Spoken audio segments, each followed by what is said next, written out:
第一次爬青高的体验太他妈无聊了，说实话。有没有感觉像我们国内的洗浴中心？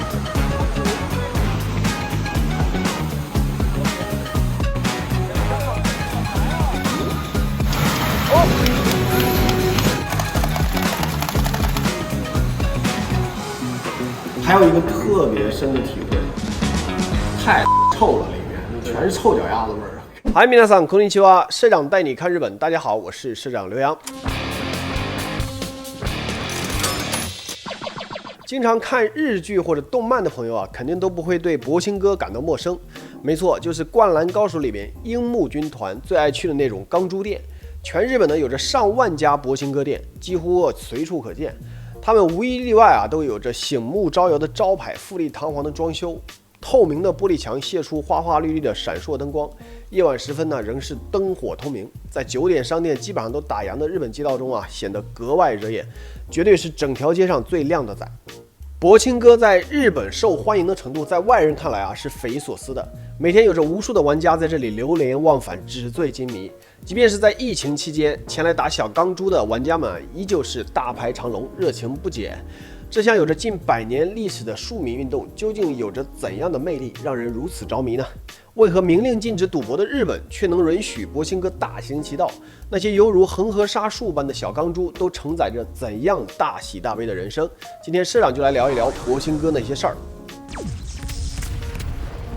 社长虽然来日本10多年了，但真的没有玩过博兴哥。有一次，社长进去溜达了一圈，被臭脚丫子味儿给熏了出来，就再也没有进去过。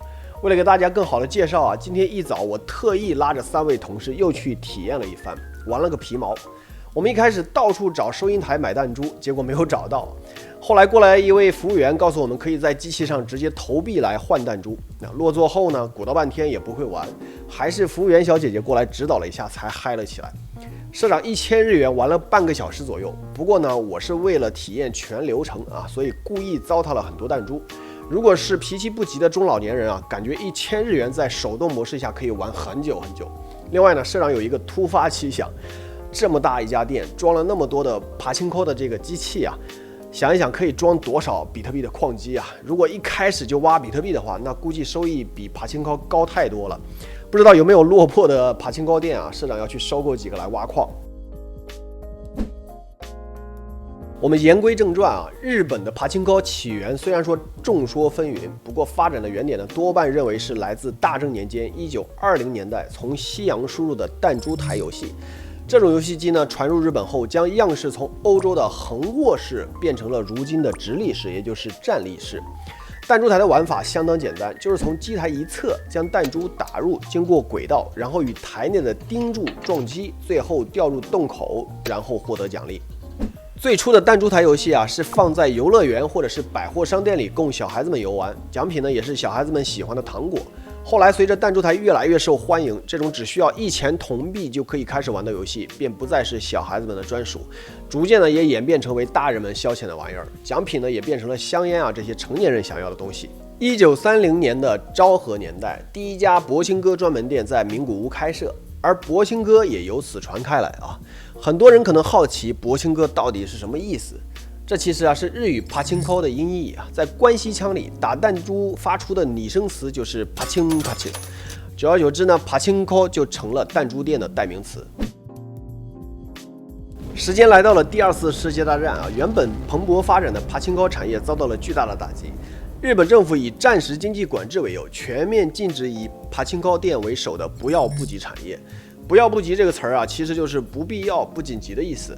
最近疫情期间啊，就经常能够看到，比如像是什么不要不急的外出自诉，说的就是这个意思。除此之外啊，因为打仗需要武器和子弹，日本又没有什么资源，政府呢就只能打老百姓的主意，便颁布了金属类回收令，从民间征集回收金属资源，无论是寺庙的钟，还是老百姓家里的锅碗瓢盆，通通都得上交，甚至是涉谷车站前的忠犬八公像都没能幸免。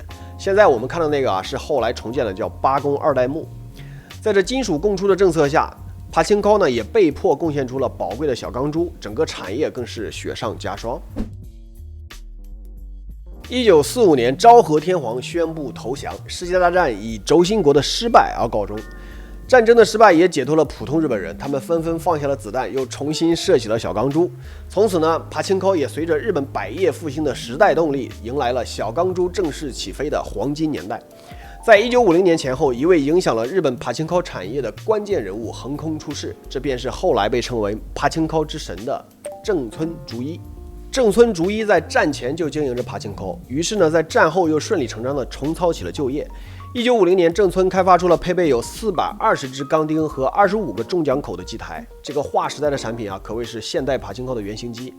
后来呢，机台又加上了改变钢珠方向的风车，让游戏体验更具挑战性。至此啊，被称为郑村标准的帕青科配置正式成型。直至今日啊，虽然帕青科外形已经与当时大不相同，但是呢，钢钉的排列仍旧参考的是郑村标准。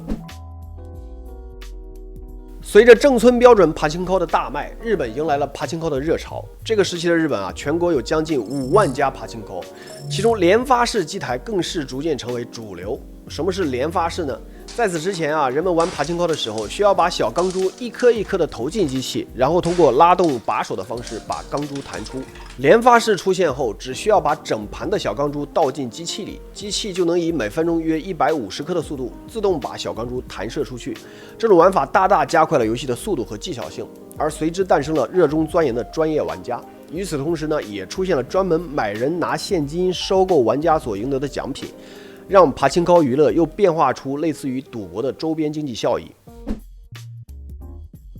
讲到这里，可能很多朋友会问了，赌博在日本是合法的吗？这你就问到点子上了。事实上，日本刑法第185条明确规定，赌博是违法行为，除了国家开设的赛马赛亭以外，不允许有任何的赌钱行为。那么帕青科又是怎么绕开法律的管制，在日本的大地上肆意的生长呢？其实这里面是大有文章的。在帕青科店里啊，赢得小钢珠可以兑换成方便面、指甲刀这样的奖品。但是如果只是这些便利店里就能买到的小玩意儿，那么还有几个人乐意去玩呢？更别提上瘾了。所以现实中的情况是啊，大家的目的只有一个，那就是赚钱。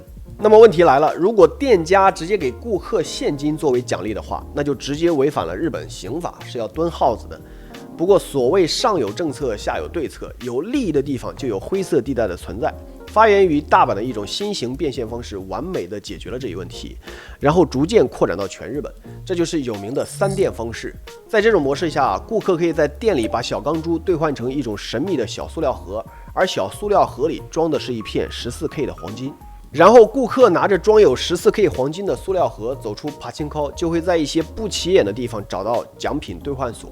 在这里呢，可以把塑料盒兑换成真的日元，然后奖品兑换所会把塑料盒卖给回收塑料盒的批发商，批发商呢又再卖回给帕青科，这就形成了小钢珠变现的闭环。但是仔细一想，就会发现中间简单加2个环节就可以绕开日本的赌博法，这不就是掩耳盗铃吗？日本政府不打算管吗？事实上啊，如今的帕青科是一个超过23兆日元的巨大市场，占了日本 GDP 的4%啊，甚至超过了家电产业。剩下的社长就不用多说了吧。所以说，日本是一个非常暧昧的国家，在法律和利益之间，大家都有着一种心照不宣的默契。其实不仅仅是赌，黄赌毒里的黄，在日本法律中啊也是明令禁止的。这是不是又刷新了大家对日本的认知呢？印象里的日本不是一个情色大国吗？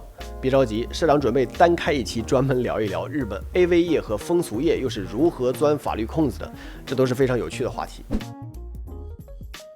言归正传，我们继续来聊帕青科。随着日本技术的不断进化，就像当时的电玩产业一样，帕青科的软件和硬件都有了崭新的变化。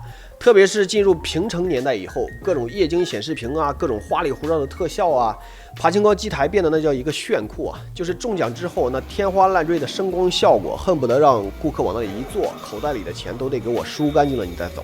更狠的是，帕青科制造商还买来了各种各样动漫的版权，推出了合作款的主题机台。游戏的时候呢，就能听到熟悉的插曲和台词，给顾客带来更多的新鲜感和娱乐性。其中最出名的主题就是北斗神拳，年轻一点的朋友啊，可能都没有看过这个动画啊。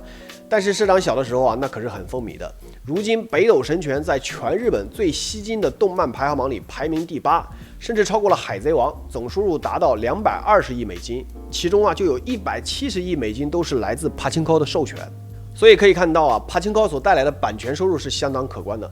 除了北斗神拳之外啊，新世纪福音战士、城市猎人、鲁邦三世这些人气 IP 啊，也是帕青高店里常见的台柱子。对了，另外再告诉大家一个小秘密，你在帕青高店里看不到七龙珠主题的机台，为什么呢？那是因为七龙珠的作者鸟山明先生公开表示过，他绝对无法容忍自己创作的角色被用于帕青高这样的成人赌博中，是不是很有骨气？反正社长是 respect。另外值得一提的是啊，随着科技的发展，帕青高也开始导入预付卡制度，顾客呢可以通过购买储值卡来取代现金消费。对了，知道社长是从哪里第一次知道帕青高这个东西的吗？是社长还在上学的那会儿啊，看到一个讲90年代的在日华人纪录片，叫《我们的留学生活》，里面呢就有一集讲的是2个在日本失去了身份的中国人，也就是所谓的黑户，铤而走险呢用伪造的储值卡来打帕青高的故事，也给社长留下了非常深刻的印象。感兴趣的朋友啊，可以搜来看一看。讲了这么多，很多朋友可能要问了，帕青高到底怎么玩啊？不就是看着小钢珠不停地弹出，然后掉落，真的会让人上瘾吗？这里边其实是大有门道的。基本规则就是玩家花钱买小钢珠放到机器里，然后用旋钮控制发射的力度，将小钢珠打进摇奖洞里。当然了，别以为打进洞里你就中奖了，这才是第一步。接着呢，会进入摇奖画面，随机显示出3个数字或者图案，只有摇中3个一样的时候才算中奖哦。这个中奖的概率是提前设置好的，总的来说非常低，花个2-3万日元都不中一次也非常正常。如果你运气够好，或者是钱花到位了，摇出3个一样的，恭喜你，你就开启了中奖的大门。为了迎接这荣光的时刻，机器会给你安排一份独享的庆祝盛典，各种眼花缭乱的光效全部用上，屏幕上播放着欢快的动画，音响像打了鸡血一样轰炸你的耳朵，隔壁转了很久都没有中的大叔大妈都会投来羡慕的目光。别着急，这还没完，接下来还有一场狂欢。此时啊，机器就会开启中奖区，你要做的就是啊，努力往中奖区里发射小钢珠。只要射进去一个，出奖口呢就会掉落数量不等的小钢珠作为奖励。听到小钢珠哗哗啦啦的落下的声音，再配合上花里胡哨的中奖特效，甭提多带劲了。可能又有朋友会说了，就算再刺激也不至于沉迷啊。这时候帕青高的小心机就来了，他们为了吸光这些玩家的钱啊，还增加了一种机制，就是在中奖之后的一定时间里，机器呢会提高中奖的概率，来挑起赌徒的贪欲，让他们把刚才吐出来的小钢珠继续往机器里投。就是在这样打钢珠进洞、开奖赢钢珠、再打钢珠的无限循环中，不知不觉钱就没了，而人呢也沉迷其中了。视频的最后，社长还是要告诉大家，无论帕青高的机器做得多么美轮美奂，它本质上就是赌博，是实打实的洪水猛兽。很多日本人因为沉迷帕青高，每天都打得天昏地暗，然后赔上身价，深陷债务，被称为帕青高废人。玩家或许能一时得意，但长久而言，终究是店家榨取的对象，这就是所谓的赌徒输光定律。当然，如果你下次来日本旅游的时候，想揣个2000日元去体验一下，找一台 AKB 主题的机器看妹子们跳舞也是 OK 的。但切记，这2000日元花了就花了，体验完了就完事儿了，赢了输了就到此为止才是正道。好了，今天的节目就到这里。如果你喜欢本期节目，欢迎订阅、点赞、评论。我是社长刘洋，我们下期再见。